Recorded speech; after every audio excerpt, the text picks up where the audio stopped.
মসজিদের ভিতরে ইমাম ও মুয়াজ্জিন ফেসবুক এবং ইউটিউব চালায়, ইহা শরীয়ত মতে জায়েজ আছে কি না? ইমাম মুয়াজ্জিন মসজিদে কি করে ভাই? ইউটিউব চালায়, এটা শরীয়ত সম্মত জায়েজ আছে কি না? বা ইমাম মুয়াজ্জিনের কথা কেন আসলো বলেন তো? মসজিদের মধ্যে ফেসবুক ইউটিউব চালানো জায়েজ আছে কিনা এই প্রশ্ন তো মুসল্লিদের জন্য প্রযোজ্য না, ইমাম মুয়াজ্জিনের জন্য আলাদা কোনো বিধান আছে কি বলেন? আমাদের দেশে দুই শ্রেণীর মানুষের পেছনে খোঁচাইতে খুব মজা লাগে। দুই শ্রেণীর মানুষের বিরুদ্ধে বিভিন্ন রকমের মাসআলা খুঁটিয়ে খুঁটিয়ে বের করতে পারলে আমাদের ভালো লাগে। তার একটা হলো নারী, আরেকটা হলো ওই বেচারা ইমাম মুয়াজ্জিন। ঠিক না ঠিক? আমি একবার মিরপুরে এক মসজিদে 2003-04 দিকে নামাজ পড়াইতাম, ইমাম ছিলাম, খতিব ছিলাম। তো আমাকে এক মুসল্লি এসে বলল, হুজুর আপনি যে হাঁটেন, আপনার হাঁটার স্টাইলটা একদম ভালো লাগে। তাই বললাম, আপনি কি কোনো পাত্রী দেখতে আসছেন এখানে যে পাত্রীর চলন পছন্দ হলো না? আমার হাঁটা দিয়ে আপনি কি করবেন? তো ইমাম সাহেবের হাঁটাটা পছন্দ হইলো কিনা সেটা নিয়েও কি হয়? ফতোয়াবাজি হয়।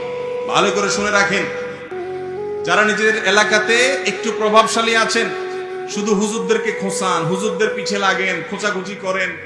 আরে আমাদের মধ্যে মৌলবী সাহেব পাইলে তাদের থেকে হুজুরদের বিরুদ্ধে কোনো ফতোয়া বাইর করতে পারেন কিনা খোঁচানোর চেষ্টা করেন। মনে রাখবেন, ওলামায়ে কেরামকে যদি কেউ সম্মান না করে, বাপের মতো করে, মুরব্বীর মতো করে সম্মান না করে, বয়সে ছোট হতে পারে, ইলমের কারণে যদি তাকে আপনি মর্যাদা না দেন, নবী সাল্লাল্লাহু আলাইহি ওয়াসাল্লাম বলেছেন সে আমার উম্মত না। কথা কি বুঝাতে পারছি? এবার আসি মূল প্রশ্নের উত্তরে। ইউটিউব, ফেসবুক মসজিদে চালানো জায়েজ আছে কি? যেটা বাহিরে চালানো জায়েজ সেটা ভিতরে চালানো জায়েজ, যেটা বাহিরে চালানো না জায়েজ সেটা ভিতরে চালানো না জায়েজ। এটা হলো শ্লীলতা আর অশ্লীলতার কথা বলেছি। তার মানে ফেসবুকে যদি কেউ একজন ওয়াজ দেখে, কোনো খারাপ কিছু না দেখে,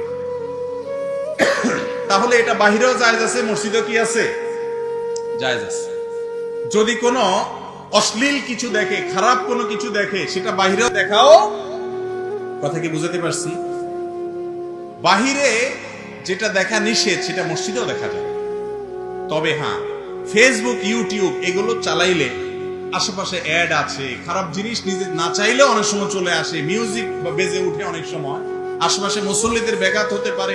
সবচেয়ে বড় কথা হলো আল্লাহর ঘরের প্রতি এটা অসম্মান। বাহিরে যতটুকু সতর্ক থাকবেন, ভেতরে আরো বেশি সতর্ক থাকতে হবে আল্লাহর ঘরের প্রতি সম্মান দেখানোর জন্য, আদব এবং শিষ্টাচারের জন্য। আর সেই কারণে মসজিদের মধ্যে এইসব জিনিস না চালানোটাই হলো তাকওয়ার দাবি। তবে যদি ভালো কিছু কেউ দেখে এবং তার দায়িত্বে দেখে, কোনো খারাপ কিছু আসবে না, সে জানে, তার নিউজ ফিডে কি আসে না আসে সে জানে, মুখস্থ সে।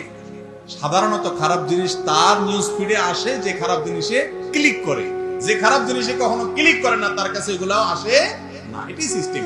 তারপরেও মসজিদে এগুলো চালানোটা, মসজিদের যে রগব, মসজিদের যে আপনার মসজিদের যে ভাব গাম্ভীর্য, তার সাথে এটা যায় না, আল্লাহর ঘরের সাথে।